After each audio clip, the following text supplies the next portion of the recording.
Donc, simplement en deux mots, donc la Project, c'est effectivement une association type loi 1901, donc qui regroupe une centaine, aujourd'hui à peu près 120 professionnels qui militent pour l'économie numérique. Et il se trouve qu'avec Alain, on se croise épisodiquement, on va dire, et je l'ai croisé il y a à peu près 18 mois, 18 mois à 2 ans, à une époque où dans la Project, on avait... Alors, il faut vraiment mettre... C'est bien un réseau social d'association. Je pense qu'il y a des zones d'intersection, mais il y a aussi des spécificités du monde associatif. Et donc on avait à ce moment-là une réflexion sur, en gros, le 2.0, pour faire court. Et puis j'ai croisé Alain, que je m'efforce d'ailleurs moi à titre personnel de croiser assez régulièrement. C'est pour ça que je suis là ce soir, parce que je le considère comme un des visionnaires dont on dispose dans l'Hexagone, donc j'aime bien, de temps en temps, ça décoiffe un peu. Et à ce moment-là, on s'est dit, bon, ok, on a compris, on va jouer le réseau social. Bon. Alors, on n'a pas, effectivement, j'avoue qu'on n'a pas forcément, on n'a pas fait de benchmark à l'époque. On a dit, banco, on y va, et on a dit ça en janvier 2010. Et alors, là, ça, ce que je peux vraiment confirmer, c'est pas c'est du vécu, c'est la trivialité de la mise en œuvre. Ça, effectivement, comme tu dis, 15h, 15h05, ça se met en route tout seul, et les utilisateurs se l'approprient de façon complètement intuitive. Ce mécanisme de spot. Donc ça, c'était... Alors après, ce qu'il faut voir, c'est que chez nous, on a effectivement cet environnement associatif. Il n'y a pas, comme dans l'entreprise, il n'y a aucun... Il n'y a pas d'esprit d'entreprise, il n'y a pas de lien hiérarchique, c'est l'esprit de communauté. Donc après, le réseau social, c'est comme, même si on fait un afterwork, c'est viens qui a envie de venir. Donc là, on essaye de faire prendre la mayonnaise, donc ça c'est important. Et ce sur quoi on rebondit aujourd'hui, c'est, alors ça m'intéresserait d'avoir effectivement la vision en monde d'entreprise, c'est, on va dire, plutôt une problématique qu'on a mis dans ce qu'on pourrait appeler l'identité numérique. Si je reprends les exemples qui avaient été donnés par Henri Michel au début, même la personne qui est chez soi aujourd'hui, il faut qu'elle aille éventuellement se connecter, parce qu'elle reçoit des inputs, elle va aller se connecter sur LinkedIn, sur Viadeo, sur son Jamespot, dans l'entreprise aussi sur son intranet, et à chaque fois, elle est obligée quasiment de redécliner son identité.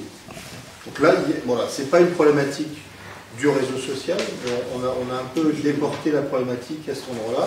Et puis l'autre question qui m'intéressait aussi en termes de vision, puisqu'il se trouve qu'à la Project, on fait aussi d'autres choses sur un peu d'agitation, on va dire, associative, d'où le fan club, le forum des acteurs du numérique qui essayait de monter un club, surtout pour avoir un peu plus de poids au niveau des pouvoirs publics.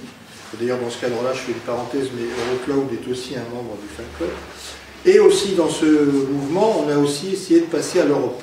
Bon, il se trouve qu'on a d'ailleurs, à titre personnel, un ancien membre, qui est François, qui nous a bien aidé à... Donc il y a aujourd'hui un embryon d'association qui s'appelle CDM Europe.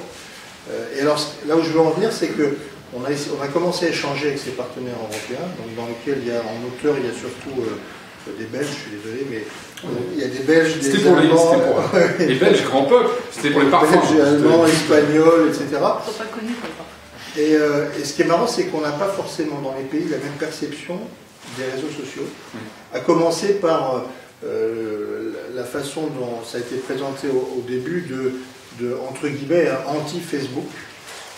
Au sens où, par exemple, en Allemagne, pour être très précis, quand on s'est dit, tiens, on va ouvrir un truc, eux, ils ont commencé par dire, bah oui, on va le faire sur Facebook. Alors moi, j'ai un peu changé de couleur, parce que j'ai dit, non, si je rentre à Paris, pour leur dire, on va monter un truc avec l'Europe, et puis on va sur Facebook, bon, donc finalement, on va le faire autrement. Mais voilà, ça c'est assez, je ne sais pas comment, si toi, tu regardes un peu... oui, non, mais les deux sujets sont... une autre question, peut-être, je vais répondre à d'autres points sur... Voilà, donc en tout cas, en tant qu'utilisateur, nous, on est à Donf.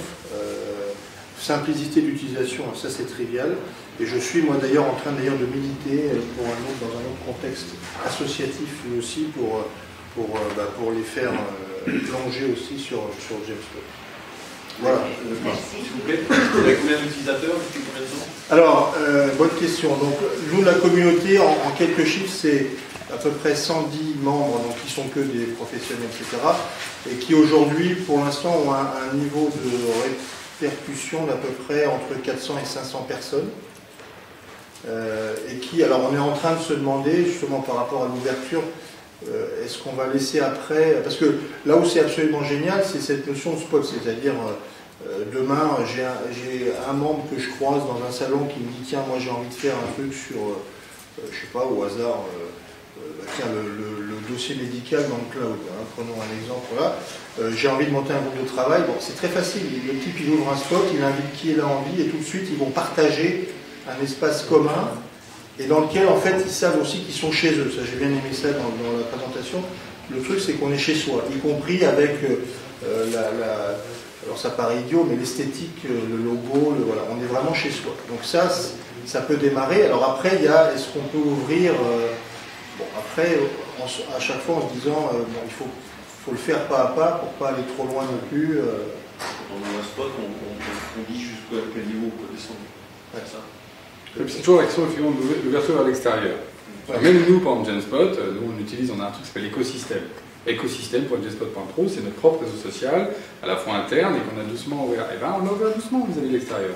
On n'a pas ouvert d'un coup. Enfin moi, d'ailleurs, je dis toujours, il faut apprendre à servir de ces nouveaux outils pour justement être à l'aise. Voilà. Et que d'ailleurs, plus on est à l'aise, bah, après, par contre, quand on fait un pas en plus, généralement, ça va vite. Je suis plutôt là-dessus assez progressif. Donc, par exemple, même sur la question d'ouvrir à l'extérieur, moi je dis toujours il faut aller à son rythme. C'est pas forcément nous dans notre intérêt, plus ou vite, plus il y a d'utilisateurs, plus ils payent. Donc d'une certaine manière, je sais pas bon. Mais ce que je sais aussi, c'est que dans le SaaS, ce qui compte, c'est les projets qui réussissent. Et donc ce que je sais aussi, c'est qu'il faut ouvrir par cercles concentriques doucement. Et après on est à l'aise. Nous, maintenant qu'on a ouvert nos clients prospects, il y a eu une phase, et d'ailleurs il fallait qu'on réfléchisse. Alors, les fameux spots, quel spot, qui répond en interne, parce que ça renvoie après l'organisation interne. Et donc, il y a aussi une conduite du changement à faire. Alors, on en revient aux partenaires tout à l'heure. C'est pour ça que les partenaires sont importants. Pour apporter cette intelligence métier, pour dire, vous savez, en interne, tiens, telle personne faisait telle chose, elle ferait mieux de le faire comme ça, et puis ça ira plus vite pour elle et pour les gens extérieurs. Mais il faut, voilà. Et justement, dans les clients que vous rencontrez, ou même prospects, ouais, il y a cette barrière encore où les gens se disent, non, mais c'est trop compliqué, c'est pas ma façon de travailler. Alors déjà nous la base, on est un peu subtil là-dessus, on essaye de l'être. Que je dis, vous continuez à travailler comme vous faites avant. Nous, par exemple, le coup des spots qui sont faits cette femme, ils collent à votre organisation. Donc on démarre comme est l'organisation. Mais sauf que, qu'on le veuille ou non, ça induit des nouveaux comportements et des nouvelles attitudes et surtout des nouvelles envies. Et là, tout d'un coup, on se dit, ah oui, mais pour ces nouvelles envies, il faut changer. Et c'est là où on a la conduite du changement. Moi, c'est un peu mon approche, c'est-à-dire de dire, on n'arrive pas en disant, bon, attendez, je vais vous apprendre comment on va travailler, il faut tout changer. Je pense que ça, c'est même pas adéquat, parce que, quel est le sens, alors qu'il y a toute une histoire dans les boîtes, dans les associations, il y a une culture, il y a des gens, moi, je suis assez respectueux de ça. Par contre, ce que ça crée, c'est qu'après, ça amène à un changement. Mais comme tout outil qui, à un moment donné, amène de l'ouverture. Vous avez mis votre premier site web en ligne. Au début, ça avait l'air de rien, puis tout d'un coup, il fallait du coup s'intéresser au site web. Le processus pour savoir qu'est-ce que vous avez comme news, eh ben, c'était plus juste une news, non, c'était une news qui devait aussi entrer dans le site web. Voilà, c'est un peu comme ça. Donc, et ça s'accompagne effectivement. Ça se travaille, mais c'est pas, moi je suis pas du tout dans la révolution. En tout cas, moi c'est pas nous c'est pas notre. Il y a des gens qui, par contre, d'autres concurrents qui sont sur cette approche-là. Très bien. D'ailleurs, moi je trouve ça intéressant. Je vous avez compris, je suis pour la diversité, je suis pour les concurrents. Justement, je serais même en train d'écrire un bouquin sur les réseaux sociaux d'entreprise, dans lequel je vais faire un panorama complet, il va sortir en début de l'année, donc bien au-delà de ma boutique, bien au-delà de tout ça, parce que je pense que ce qui nous arrive mérite plus d'intérêt. C'est un moment un peu historique de changement du numérique, comme on a vécu il y a 15 ans. Et comment fonctionne le modèle de facturation en fonction des couches d'utilisateurs? C'est du nombre d'utilisateurs, c'est parce que nous, on veut un modèle qui soit le plus simple possible, parce que c'est toujours pareil, les modèles compliqués de pricing, donc il y a un prix à l'utilisateur.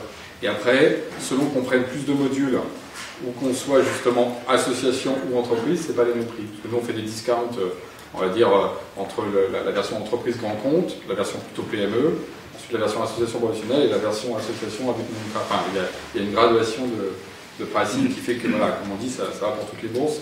Et après, on a des niveaux de SLA différents entre les entreprises et ce que j'ai dit tout à l'heure, c'est un PME en compte.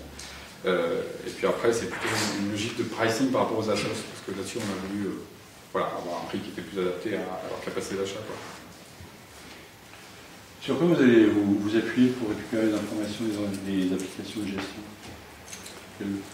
Et ben justement, c'est des modules qu'on rajoute à l'application de gestion. Comme par exemple, on fait un module pour être dans un portail, et ben on fabrique un module Social Ready pour l'application, et du coup, elle communique avec nos API, tout simplement, elle publie des événements. Et puis dans l'autre sens, on est capable de l'avoir sous forme de widget à l'intérieur de l'application. En fait, c'est un truc bidirectionnel. Plus personnalisé à chaque fois, quoi. Oui, alors, notre vision, c'est de personnaliser à chaque fois pour chaque application, mais comme il y a une application générique, quelqu'un qui a un Salesforce, c'est pour tout Salesforce, quelqu'un qui a un Documentum, c'est pour tout Documentum.